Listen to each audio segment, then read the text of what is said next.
Ce podcast vous est proposé avec la participation de Fanshop No Watch.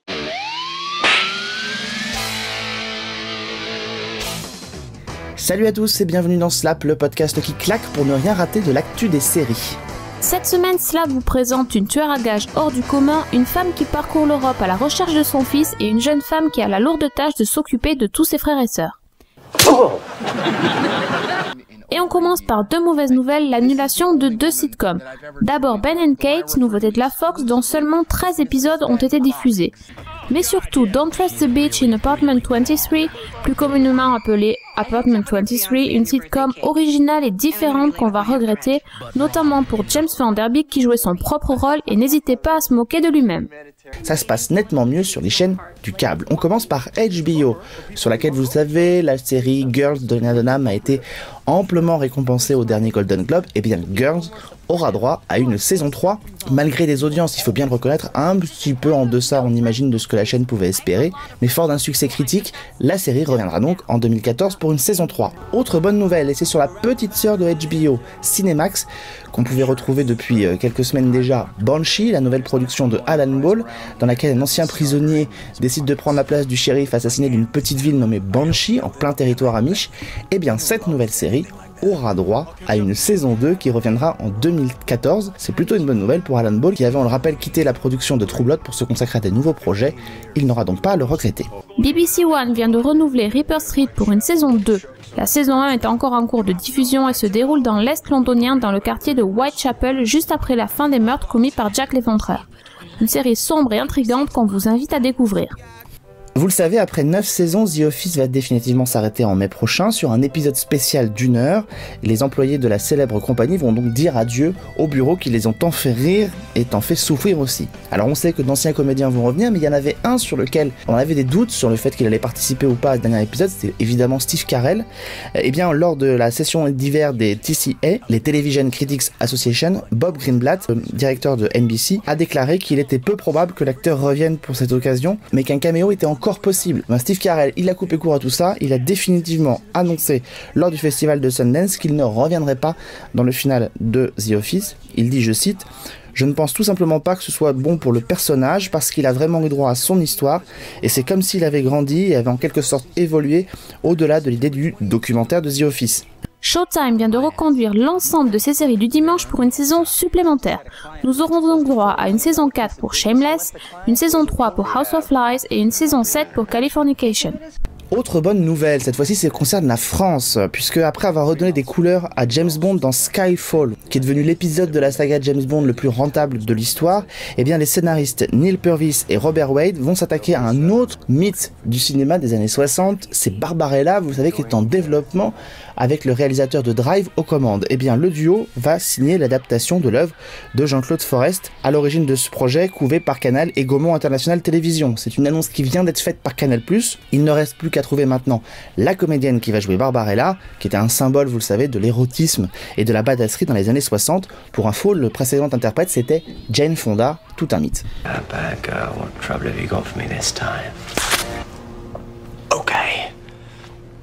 À partir du 21 février prochain, 22h30 à peu près sur Canal+, vous pourrez suivre une nouvelle série britannique qui est complètement originale, avec une histoire vraiment comme on n'en a jamais vu dans d'autres fictions. Alors elle est signée à un monsieur qui s'appelle Paul Abbott. Paul Abbott, c'est celui à qui on doit la série Shameless, vous savez, cette série d'une famille complètement dysfonctionnelle. Eh bien la série Hit and Miss dont il est question, elle a été diffusée l'année dernière, entre le mois de mai et le mois de juin, sur la chaîne Sky Atlantic. Elle ne compte pas beaucoup d'épisodes, 6 petits épisodes seulement. Alors l'histoire par contre, elle est tout bonnement originale. On va suivre donc Chloé Sevigny qui joue le rôle de Mia, qui est une transsexuelle non opérée qui travaille comme tueuse à gages pour amasser de l'argent pour pouvoir justement terminer son opération et devenir une femme. Mais entre-temps, elle va découvrir qu'elle a eu un fils avec une ancienne petite amie morte du cancer à qui elle a confié la garde de ce fils ainsi que de ses autres enfants.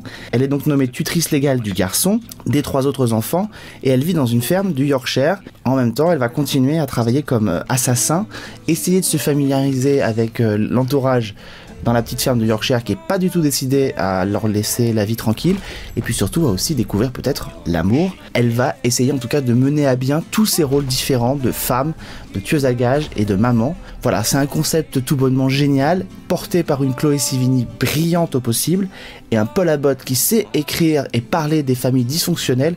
C'est vraiment une série que je vous conseille de regarder et qu'il ne faut surtout pas rater.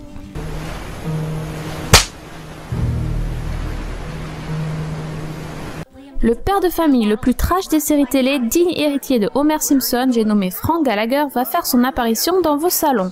Shameless, c'est la chronique du quotidien de ce père de famille nombreuse qui est chômeur, menteur, alcoolique et j'en passe. Ses enfants livrés à eux-mêmes sont devenus des pros de la débrouille et chacun met la main à la pâte pour payer les factures, quitte à réaliser quelques petites arnaques. Fiona, l'aînée, âgée de 20 ans, élève du mieux possible sa sœur et ses 4 frères, leur père étant bien trop occupé à dépenser leurs allocations. Heureusement, ils peuvent compter sur leurs voisins déjantés pour leur filer un coup de main. Cette série est le remake de la série britannique du même nom, qui elle compte déjà 9 saisons. Elle est produite par John Wells, qui s'est illustré sur Urgence. D'ailleurs, dans le rôle de Frank Gallagher, on retrouve un ancien de la série médicale, William H. Macy, qui est ici méconnaissable. Avec de tels personnages, la série est parfois trash, mais surtout profondément tendre et souvent déjantée. Tous les enfants sont particulièrement attachants, surtout Fiona, qui touche par son dévouement envers sa famille. Mais même le père qui n'a de père que le nom finit par nous paraître sympathique dans certaines situations. La saison 1 de Shameless US sort en DVD chez Warner le 13 février, et la saison 2 est toujours en cours de diffusion sur Canal+.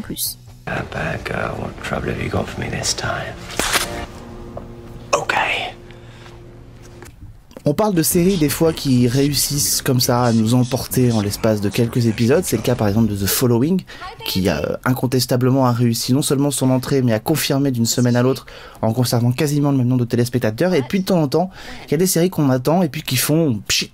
Bah, c'est le cas d'une série qui va diffuser France 4 à partir du 7 février prochain. Une série qui était plutôt attendue, signée un monsieur qui s'appelle Grégory Poirier, avec notamment Ashley Judd et Sean Bean dans les rôles principaux. Et cette série s'appelle Missing. Alors quand je dis qu'elle était attendue, c'est parce que quand la série a été présentée au MIPCOM à Cannes, elle était précédée de super bonnes critiques, un teaser exceptionnel, vraiment efficace, bourré d'action. On s'est dit on va avoir la série d'action de 2012 et ça va être plutôt sympathique. Alors l'histoire d'abord, c'est celle d'un ancien agent de la CIA, incarné donc par Ashley Judd, dont la vie est bouleversée par un événement tragique quand elle voit son fils, 10 ans après la mort de son compagnon, disparaître dans d'étranges circonstances alors qu'il fait des études en Italie. Elle va alors commencer une grande traque à travers l'Europe pour essayer de retrouver son fils et comprendre qui a essayé de l'unir à elle finalement, et peut-être qu'il y aurait des raisons qui remonteraient aussi à l'assassinat de son mari. Bref, Missing, on se dit que ça va peut-être ressembler à un film comme Taken avec Liam Neeson. En plus, le sous-titre français Au cœur du complot ne laisse que peu de doutes sur ce qu'on va voir, mais au final ça fait pchit parce que la série est une pâle copie des séries des années 80, que les scènes d'action certes très efficaces sont quand même très mal faites, très mal filmées, les effets spéciaux sont vraiment des effets spéciaux au rabais. Alors voilà, vous allez passer un bon moment, il n'y a que 10 épisodes, donc c'est pas non plus terrible à suivre, vous en avez pour 5 semaines, 2 épisodes par semaine sur France 4, mais franchement c'est loin, très très loin de la série du siècle.